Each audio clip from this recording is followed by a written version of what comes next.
In this section, we're getting into linear relationships, and this is going to be a major component. There's a couple of units that relate to this that we'll cover, and then it'll also be a significant portion of the grade 10 course that will be built on into the next type of relationships, quadratic. That'll carry on into through grade 10 and 11. This is one of the more important sections of what we're covering, and probably more new content in general than some of the stuff we've covered thus far.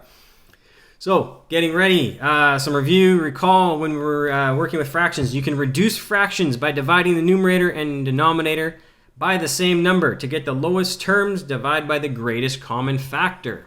So you can divide by the greatest common factor. That'll reduce to the lowest terms. So the factors, again, if you can't pick them out of your head right away, you can list the factors of the numbers, is one way to do it. Factors of 15 are 1, 3, 5, and 15. Factors of 45, 1, 3, 5 would go in there, 15. Sorry, I missed one there. I missed 9. 9, 15. And I'm going to stop there because that's the biggest possible number here, and it also matches here. So 15 is a common factor, and it's going to end up being the greatest common factor. So we're going to divide both of these by 15. When we divide them both by 15, we're going to get 1, 15 divided by 15 over 3, which is 45 divided by 15. Or if you didn't want to do it that way, you could start dividing them out by 5s. You divide that by 5, you'd get 3. You divide that by 5, you'd get 9. You'd have 3 over 9. And hopefully you'd recognize that 3 and 9 have a common factor of 3, which would end up being 1/3. It just depends on what you recognize as your numbers. 32 over 8. There's a common factor here of 8. 8 goes into 32 4 times and into 8 once. So 4 over 1, which is just equal to 4. And do note, and this is going to be useful when we're working with some of our linear relationships, that 4 and 4 over 1 are the same. So if you have the number 4, you could just put it over 1 to make it a fraction. And you can do that with any number. Any whole number. You have 17. If you put it over 1, 17 over 1, that would make it a fraction. And then the last one here, 24 and 10.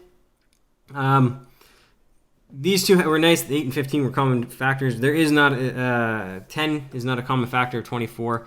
In both cases, though, they're divisible by 2. For sure, they're both even numbers. And when we divide them by 2, we get 12 over 5. 5 is a prime number. No other numbers are going to go into that. So 12 and 5. 12 over 5 is where we are going to finish that one. And now note too, this is an improper fraction, and you won't see me use proper fractions very often. In most cases, anything we're working with is easiest to work with improper fractions. So don't change that to 2 and 2/5. Leave that as 12 over 5. Most of the math in high school is most easily done as improper fractions versus proper fractions, or mixed fractions. Ratios. We talked about ratios earlier. Ratios can be written in fraction form and reduced like fractions. So if we want to reduce some of these down, we got 9 cups of water to 3 cups of juice concentrate. We want to write that in lowest terms.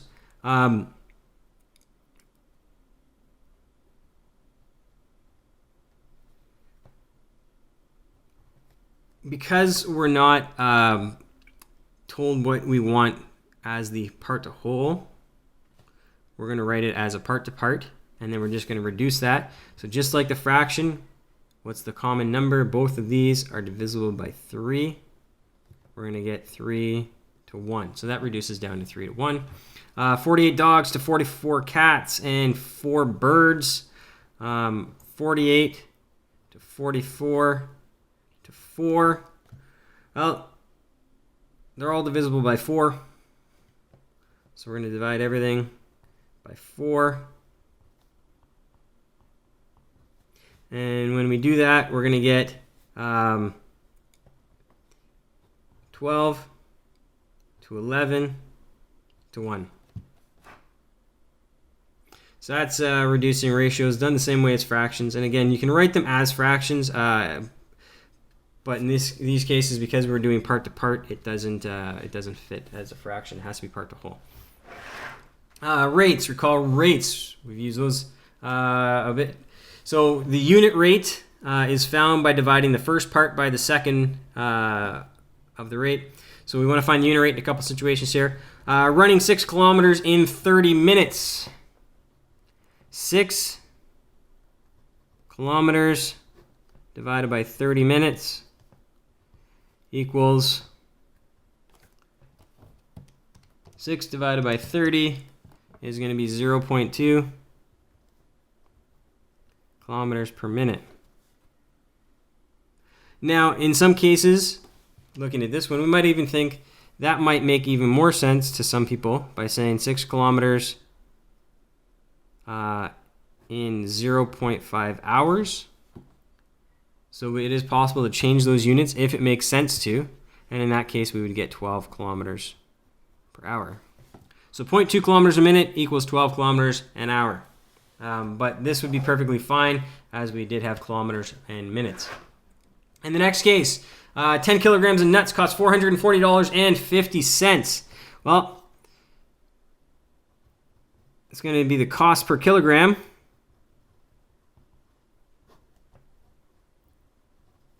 So 140.50 divided by 10, that's going to give us 14.05 or $14.05 per kilogram. We're just dividing the top number by the bottom number. From last unit, we talked about graphing a little bit.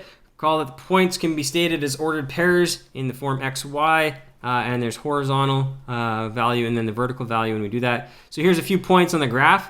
They seem to line up nicely in a line too. Look at that. And so we just want to state them as ordered pairs.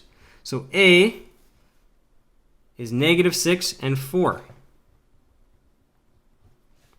B is -2, the horizontal, and then the vertical, and 2. -2 and 2. This is at 0 and 2. So C is 0 and 2. D is at 6. Or I did C right backwards. Horizontally at 2, vertically at 0. Do need to be careful with that. Horizontally, D is at 6, and vertically at -2. So 6 and -2. And then E, wrong way. My pencil's a little too sharp. E is at 10 and -4. And that is our listing of our ordered pairs. And so that should get you set up for working with some linear relations.